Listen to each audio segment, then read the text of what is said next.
जो हमने वीडियो में देखा है कि क्या है एनोवा।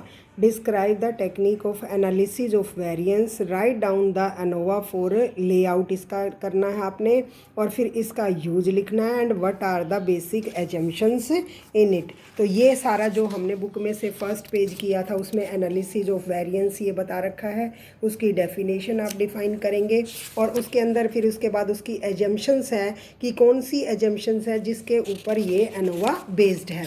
उसके बाद नेक्स्ट जो दे रखा है वो लेआउट दे रखा है कि किस तरह से हम एनालिसिस ऑफ वेरिएंस में अरेंजमेंट करते हैं, फर्स्ट सैंपल का, सेकंड सैंपल का, और इस तरह से हमारे पास एन सैंपल है या के सैंपल है। जितने ट्रीटमेंट हम खाना उनको दे रहे हैं उतने सैंपल्स ही हम काउंट करते होते हैं। तो उसके बारे में थोड़ा सा ये बता दोगे तो ये हमारा जो फर्स्ट है उसका आंसर हो जाएगा वाई इट इज़ यूज्ड। इसमें अनोवा बता रखा है कि क्यों अनोवा का इतना ज़्यादा, या नेट पे से आप देख के इसमें लिखोगे। ठीक है, तो फर्स्ट जो क्वेश्चंस है उसके अंदर तो ये सारा का सारा आपका जो हमने पहले भी वीडियो में देखा हुआ है तो वो सारा आ जाएगा।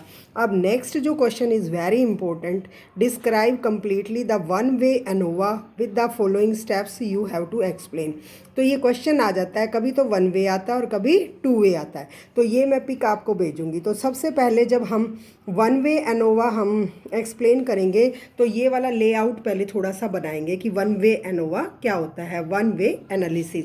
तो सबसे पहले तो हमें वन वे क्लासिफिकेशन को एक्सप्लेन करना है, यानी कि इसके लेआउट को दिखाना है। लेआउट में इस तरह से अरेंजमेंट है, ठीक है, और ये वेरिएशन कहाँ है, ये R1 है, R2 है, R3 है, R4 है, और यहाँ खाली ऑब्जर्वेशंस हैं और यहाँ मीन लिख देते हैं इनके। तो ये लेआउट पहले हमें एक्सप्लेन करना है फर्स्ट स्टेप के अंदर। ठीक है, नेक्स्ट जो है मैथमेटिकल मॉडल हमने डिस्कस किया था कि जो हमारे पास YIJ है, आउटपुट है, और उस आउटपुट में असाइनेबल काजेज और चांस काजेज दोनों ही होते हैं।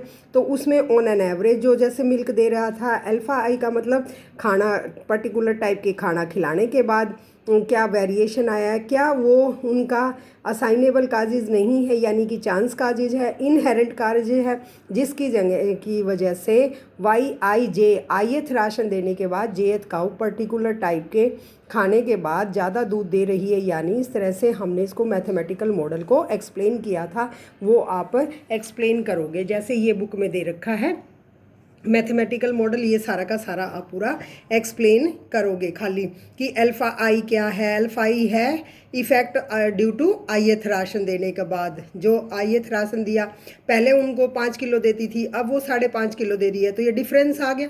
तो ये डिफरेंस किसका है, I1 वन टाइप का खाना, 2 यहाँ 2 लिख दूंगी, तो यानी कि दूसरी तरह के खाने के बाद। ऐसे अल्फ़ा आई का मतलब क्या हो गया, ट्रीटमेंट देने के बाद, जैसे हमारे पास इंजेक्शन देने के बाद क्या इफ़ेक्ट हुआ, बुखार चढ़ा या नहीं चढ़ा, उस तरह से ये हमारे पास इफ़ेक्ट है।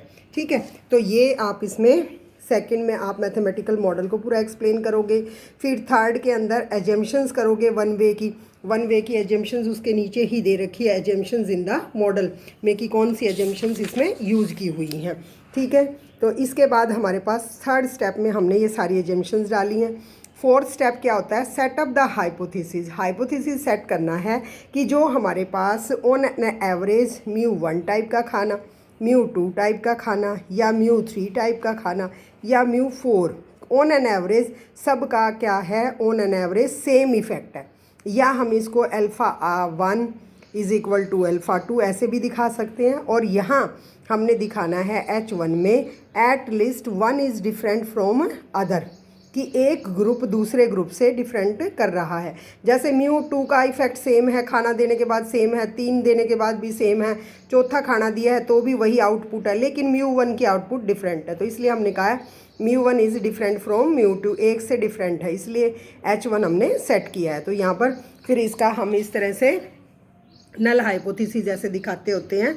We want to equate the population means on an average, पहला वाला खाना जो राशन है उसकी आउटपुट सेकंड सब की ऑन एन एवरेज 5 किलो देती थी, तो सारा खाने के बाद भी एज इट इज़ दे रही है।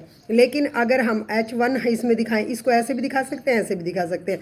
फिर H1 आपने इसमें नहीं दिखाया, हमें दिखाना पड़ेगा कि one group is different from others. ठीक है। तो ऐसे हमारा अगर H0 हमारा रिजेक्ट हो जाता है तो H1 भी तो दिखाना पड़ेगा, ठीक है। ये हमारे पास है थर्ड, ये हमारा फोर्थ स्टेप है। उसके बाद जो फिफ्थ स्टेप्स है उसमें हमने करना है एनालिसिस ऑफ स्टैटिस्टिकल एनालिसिस, हमने वन वे का करना है। तो अब एनालिसिस करने के लिए जो मॉडल में सबसे पहले हमें क्या लेना है, हमने मॉडल को इस तरह से ए पार्ट में मॉडल को हमने इस तरह से लिखना है।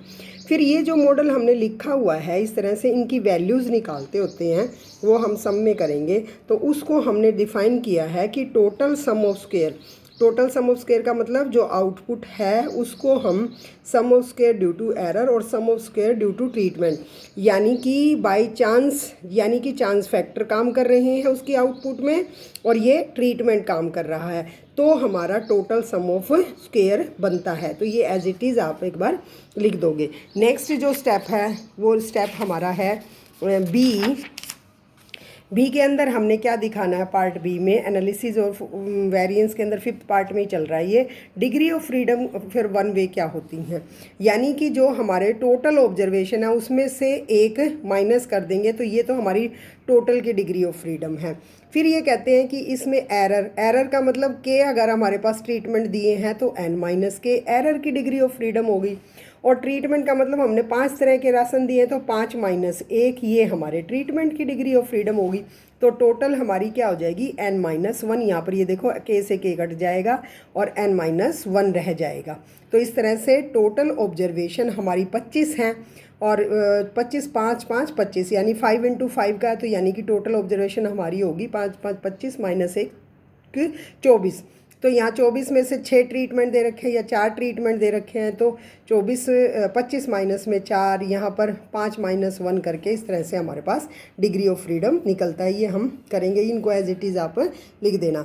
नेक्स्ट हमारे पास है, ये एक और बात बताई हुई है कि degree of freedom are additive in nature, जैसे हमने ये ऐड कर रखी हैं तो डिग्री ऑफ फ्रीडम हमेशा क्या है, एडिटेबल है। उसके बाद है नेक्स्ट हमारे पास मीन सम ऑफ स्क्वायर हम लिखते हैं। मीन सम ऑफ स्क्वायर का मतलब हम वेरिएंस निकालना चाह रहे हैं, तो वेरिएंस क्या से होता है, हम summation of x I square by n minus 1 करते होते हैं सैम्पलिंग डिस्ट्रीब्यूशन में। तो यहाँ पर मीन सम ऑफ स्क्वायर का मतलब होता है variance, sum of square due to treatment के हिसाब से हमारा वेरिएंस क्या होगा, हम सम ऑफ स्क्वायर निकाल लेंगे और उसकी डिग्री ऑफ फ्रीडम से डिवाइड कर देंगे। वो हमेशा ST से डिनोट हो रहा है, sum of square due to treatment बोलते हैं इसको। ऐसे ही sum of square due to हमारे पास एरर आ जाएगा, उसकी एरर की डिग्री ऑफ फ्रीडम से डिवाइड करके, और ये हम निकाल लेंगे। अब हमें 6 पे क्या करना है, अनोवा टेबल बनाना है, 5 कॉलम उनके एक्सप्लेन करने हैं। तो अनोवा टेबल के अंदर जैसे हमारे पास ये रहा, ये देखो ये, तो इस तरह से आप अनोवा टेबल बनाओगे। ये वन वे का अनोवा है। तो सबसे पहले सम ऑफ सोर्स ऑफ वेरिएशन होता है। सोर्स ऑफ वेरिएशन में खाली क्या है, राशन है और एरर है, ठीक है। राशन कितनी है, 5 तरह के राशन दिए हैं, तो अभी हमने ST डिफाइन किया है, वो होता है सम ऑफ स्क्वायर लिखा जाता है due to treatment, sum of square due to error, और total sum of square capital T लिखते हैं, तो यहाँ total ST square. Total observation की डिग्री ऑफ फ्रीडम कितनी थी, n माइनस 1, और एरर की कितनी थी, n माइनस के, और ट्रीटमेंट हमने कितने दिए थे, k माइनस 1। तो ये हमेशा यहाँ थर्ड कॉलम में डिग्री ऑफ फ्रीडम आएगा। नेक्स्ट हमने मीन सम ऑफ स्क्वायर का मतलब वेरिएंस निकालना है। तो वेरिएंस कैसे निकाला था, इसको इससे डिवाइड कर दिया, ये देखो, और इसको इससे डिवाइड कर दिया तो वेरिएंस आ गया। मीन सम ऑफ स्क्वायर का मतलब variance due to treatment, variance due to error. और फिर हमने लास्ट वाले में F रेशो टेस्ट लगाते हैं। कौन सा टेस्ट होता है, F रेशो टेस्ट, दूसरे पेपर में भी आप पढ़ोगे। टेस्टिंग ऑफ हाइपोथेसिस, जब हमारे पास 2 वेरिएंस होते हैं उनकी टेस्टिंग करने के लिए, डिफरेंस ऑफ वेरिएंस को देखने के लिए हम F रेशो टेस्ट लगाते हैं। जिसका वेरिएंस ज़्यादा है वो हम नीचे लिखते हैं और कम वाला ऊपर लिखते हैं, और ये इनकी कॉरस्पॉन्डिंग, ऊपर वाले की degree of freedom k minus 1 है, नीचे वाले की। So we have taken 5 columns हम लेते होते हैं, और 5 कॉलम को फिर आप एक एक को इस तरह से एक्सप्लेन कर दोगे। तो ये कंप्लीट डिस्क्रिप्शन आपकी क्या हो जाती है कि ये इस तरह से कंप्लीट हमने अनोवा को डिफाइन किया है, ठीक है। तो ये जो है क्वेश्चन आ जाता है डिस्क्राइब कंप्लीटली, तो ये आप अपना समझ लीजिए और अपनी नोटबुक में लिख लो और फिर मुझे चेक करवा लेना, ठीक है।